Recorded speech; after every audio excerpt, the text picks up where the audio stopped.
Oke teman-teman, lanjut kita akan membahas mengenai bab 10 dari hukum internasional yang membahas mengenai tanggung jawab negara. Nah teman-teman perlu diketahui bahwasanya tanggung jawab negara dalam hukum internasional itu tuh timbul dikarenakan adanya suatu tindakan-tindakan yang secara hukum internasional itu tidak sah, seperti tindakan merugikan ataupun penghinaan terhadap orang negara lain, martabat hingga harga diri suatu negara. Nah, bentuk-bentuknya itu ada dua macam teman-teman, yaitu bisa melalui tindakan ataupun melalui kelalaian. Nah, kita akan membahas mengenai apa sih itu tanggung jawab negara federasi. Jadi tanggung jawab negara federasi itu adalah suatu tindakan yang dilakukan oleh suatu negara bagian. Seperti di Amerika itu ada negara bagian Sporting ataupun negara bagian Miami, itu dibebankan terhadap negara federal. Nah, yang dimana hal ini terhadap hal-hal tertentu dari negara federal itu bertanggung jawab atas tindakan dari negara bagiannya. Jadi ada pembelaan diri juga. Nah, pembelaan diri itu bisa dikatakan pengertiannya adalah suatu tindakan yang dimana apabila sesuai dengan isi piagam PBB yang dapat membebaskan diri tanggung jawab. Apa saja sih bentuk-bentuknya itu ada dua teman-teman. Yang pertama kita akan membahas mengenai keadaan darurat yang tidak bisa digunakan sebagai alasan pembenar, namun ada pengecualiannya yaitu tindakannya itu tindakannya itu merupakan satu-satunya cara ataupun tidak menimbulkan bahaya serius. Sementara yang kedua yaitu dalam hal tertentu, maksudnya itu keadaan darurat itu tidak bisa digunakan sebagai alasan pemaaf apabila adanya norma hukum yang timbul dari hukum internasional umum itu tidak dapat dirubah, dan lalu adanya traktat atau perjanjian yang tidak memaafkan force majeure ataupun kelalaian, serta negara itu turut serta berperan dalam terjadinya keadaan darurat. Nah, lalu ada tanggung jawab atas pelanggaran tindakan, pelanggaran traktat. Maksudnya itu yakni setiap pelanggaran atas perjanjian itu menimbulkan kewajiban untuk memberi ganti kerugian. Nah, bagaimana sih dengan pelanggaran perjanjian antara negara satu dengan warga negara lainnya?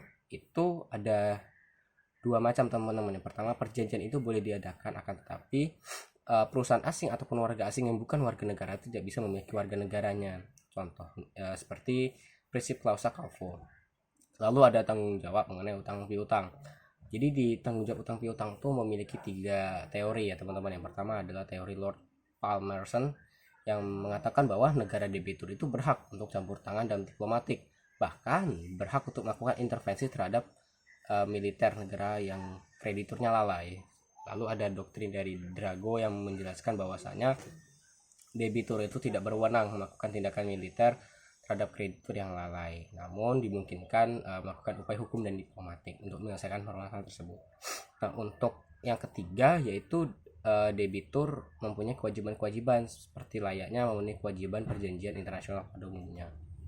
Nah, jadi teman-teman, tanggung jawab negara itu terhadap pelanggaran hukum internasional itu bisa dikatakan pengertiannya itu suatu tindakan dari organ ataupun organisasi ataupun badan ataupun negara yang menimbulkan tanggung jawab negara itu. Tapi dalam menimbulkan tanggung jawab itu ada beberapa hal yang perlu diperhatikan teman-teman, seperti organ tersebut itu berwenang atau tidak, pertama. Kedua, apabila berwenang, negara itu dapat dikaitkan atau tidak terhadap kesalahan organnya.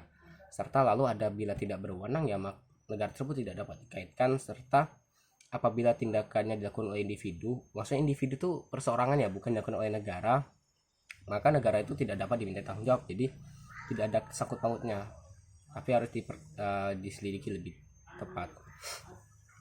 Nah teman-teman, perlu diketahui bahwasanya perlindungan warga negara juga terdapat di luar negeri, seperti harus menjaga keseimbangan yang seperti hak suatu negara itu menjalankan yurisdiksi di dalam wilayah itu sendiri secara penuh, serta hak suatu negara untuk melindungi warga-warga negaranya di luar negeri, yang dimana nantinya suatu masalah itu pasti akan sering muncul berkaitan dengan peradilan dari warga negara di luar negeri, seperti denial of justice.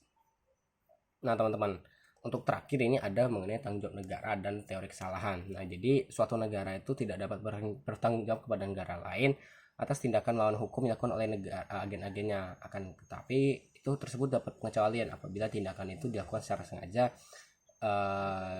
dengan itikat buruk ataupun kelalaian pantas dicela, yang dimana setiap pemerintah itu bertanggung jawab terhadap pemerintah atas kekeliruan keputusan pejabat yang bertindak. Nah, kita akan lanjut di penjelasan terakhir mengenai penyelesaian sengketa internasional.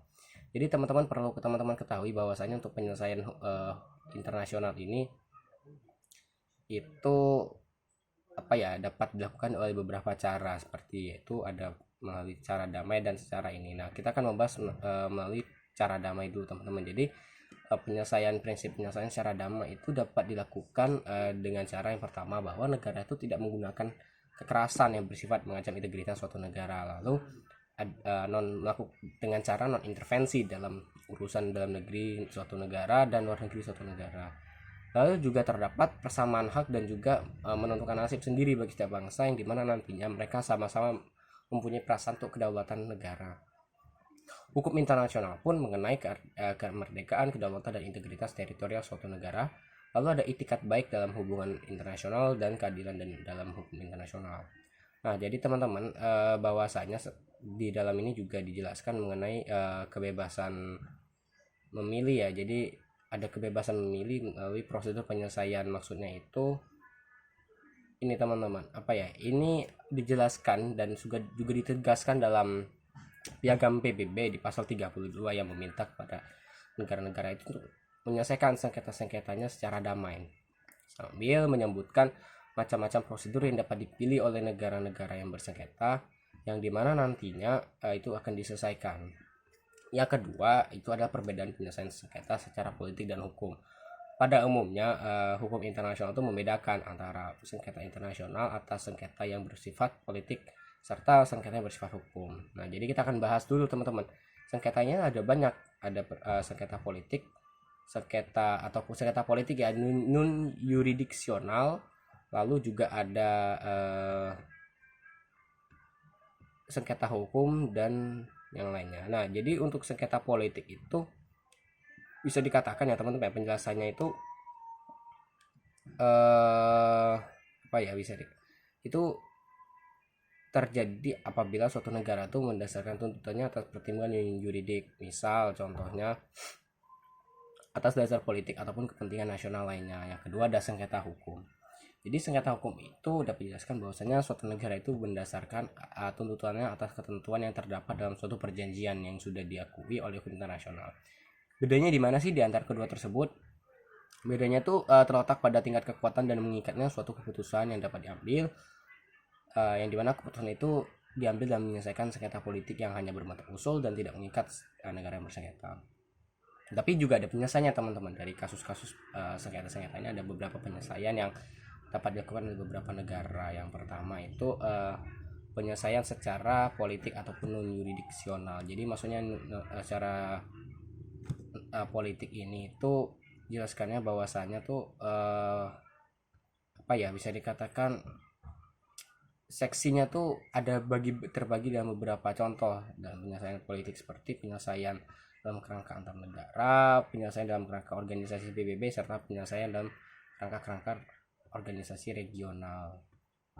Nah, kalau penyelesaian antar negara itu kayak negara satu dengan negara lainnya tuh dilakukan secara perundingan langsung, bisa melalui diplomatik ataupun melalui perundingan langsung antar negara, teman-teman. Nah, untuk selanjutnya itu ada penyelesaian yang dilakukan oleh ini teman-teman, ini melalui mediasi dan sekjen PBB. Jadi PBB itu mempunyai seperti dewan pertimbangan dan dewan keamanannya untuk dari negara-negara itu saling memberikan jasa-jasa baiknya terhadap negara-negara yang bersengketa. Dalam arti contoh yang dilakukan itu dalam invasi Kuwait oleh Irak yang dilakukan tanggal 2 Agustus tahun 90 itu atas dasar resolusi Dewan Keamanan PBB tanggal 29 Oktober 90 itu Sekretaris Jenderal PBB itu diberikan wewenang untuk mengambil langkah-langkah diplomatik dari negara tersebut yang dianggap perlu untuk menyelesaikan perdamaian damai, yang dimana kasus ini menggunakan ketentuan-ketentuan yang ada dalam Piagam PBB pada bab 8 ya kalau tidak salah, untuk memerintahkan Irak untuk keluar dari Kuwait. Namun perjanjian ini ataupun perundingan ini hanya dilakukan oleh sekjen untuk memastikan kepatuhan Irak terhadap resolusi. Lalu perlu teman-teman ketahui bahwasanya ada juga fungsi angket ya dalam penyelesaian ini. Jadi angket itu salah satu cara untuk penyelesaian sengketa antar negara dengan cara non jurisdiksional tuh, dengan tujuan tuh mengumpulkan fakta-fakta yang merugikan penyebab dari suatu sengketa. Kurang lebih seperti itu teman. Jadi angket itu dapat memiliki komisi yang membatasi diri, yang dimana fakta-faktanya itu ada beberapa kesimpulan. Yang pertama, pendirian Komisi Angket Internasional yang dilakukan oleh Konvensi Den Haag ya tahun 1899, yang dimana ada juga komisi-komisi angket lainnya yang berbentuk konvensi seperti perjanjian Knox, perjanjian Bryan, dan lain-lainnya. Lalu juga ada praktek angket internasional itu antar negara teman-teman, seperti contoh peristiwa Dogger Bank, peristiwa Tubantia, dan peristiwa Ruth Crester. Lalu dalam penyelesaian ini juga ada mengenai konsiliasi internasional. Jadi konsiliasi itu kayak dia membentuk organ dulu yang sebelumnya tuh dibentuk atas kesepakatan pihak-pihak yang bersengketa. Jadi dalam hal ini untuk mengajukan usul-usul penyelesaian, konsilasi bukan saja bertugas mencari fakta, tapi harus mempelajari sengketa yang terjadi di kedua negara itu untuk dapat dirumuskan penyelesaian. Jadi kalau itu melalui non jurisdiksional. Kalau secara organisasi PBB itu dapat dilakukan dengan cara pertama apa teman-teman, dibentuknya